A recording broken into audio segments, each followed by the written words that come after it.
নতুন বাজেটে অর্থমন্ত্রী দেশের ব্যাংকিং ও পুঁজিবাজার খাতে ব্যাপক সংস্কারের ঘোষণা দিয়েছেন। দীর্ঘদিনের অস্থিরতা ও আস্থাহীনতা কাটিয়ে একটি স্বচ্ছ, জবাবদিহিমূলক এবং বিনিয়োগ বান্ধব আর্থিক ব্যবস্থা গড়ে তুলতে নেওয়া হয়েছে একগুচ্ছ মেগা পরিকল্পনা। পুঁজিবাজারে শৃঙ্খলা ও বিনিয়োগকারীদের সুরক্ষায় বিশেষ ট্রাইব্যুনাল গঠনেরও উদ্যোগ নেওয়া হয়েছে। বিস্তারিত সানিয়া আহমেদের প্রতিবেদনে।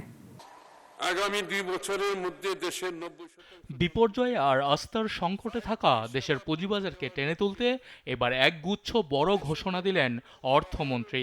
বৃহস্পতিবার জাতীয় সংসদের বাজেট উপস্থাপনায় পুঁজিবাজার নিয়ে 4টি মেগা পরিকল্পনার কথা জানান অর্থমন্ত্রী। বাজার চাহিদা ভিত্তিক মাঝারি হতে বাজেট বক্তৃতা অর্থমন্ত্রী জানান, শিল্প, অবকাঠামো ও নগর উন্নয়নের জন্য ব্যাংক ঋণের ওপর চাপ কমানো হবে। এর বদলে পুঁজিবাজারকে দীর্ঘমেয়াদী মূলধন সংগ্রহের প্রধান উৎস করা হবে এবং কর্পোরেট বন্ড, গ্রিন বন্ড, শরিয়া ভিত্তিক সুকুক ও স্থানীয় সরকারের জন্য মিউনিসিপ্যাল বন্ড চালু করে বিকল্প অর্থায়নের ব্যবস্থা করা হবে। পুঁজিবাজারে ভালো ও সম্ভাবনাময় কোম্পানিগুলোকে বাজারে আনতে আইপিও প্রক্রিয়াকে সম্পূর্ণ সহজ, সময়াবদ্ধ ও প্রযুক্তি নির্ভর করা হবে।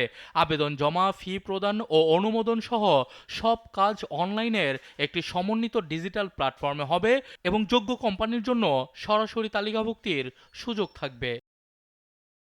বাজারে স্থিতিশীলতা বাড়াতে সাধারণ বিনিয়োগকারীদের পাশাপাশি পেনশন ফান্ড, বীমা কোম্পানি এবং মিউচুয়াল ফান্ডের মতো দীর্ঘমেয়াদী প্রাতিষ্ঠানিক বিনিয়োগকারীদের অংশগ্রহণ বাড়ানো হবে।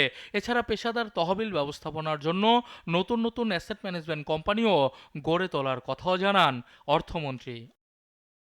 সবচেয়ে আলোচিত হচ্ছে বিনিয়োগকারীদের সুরক্ষায় গঠিত হবে বিশেষ ট্রাইব্যুনাল। পুঁজিবাজার সংক্রান্ত যে কোনো বিরোধ ও অনিয়ম দ্রুত নিষ্পত্তির জন্য নিজস্ব রায় বাস্তবায়নের আইনি ক্ষমতাসম্পন্ন একটি বিশেষ ট্রাইব্যুনাল বা ফাস্ট ট্র্যাক কোর্ট গঠন করা হবে, যা বাজারে সুশাসন নিশ্চিত করবে এবং বিনিয়োগকারীদের আস্থা ফিরিয়ে আনবে।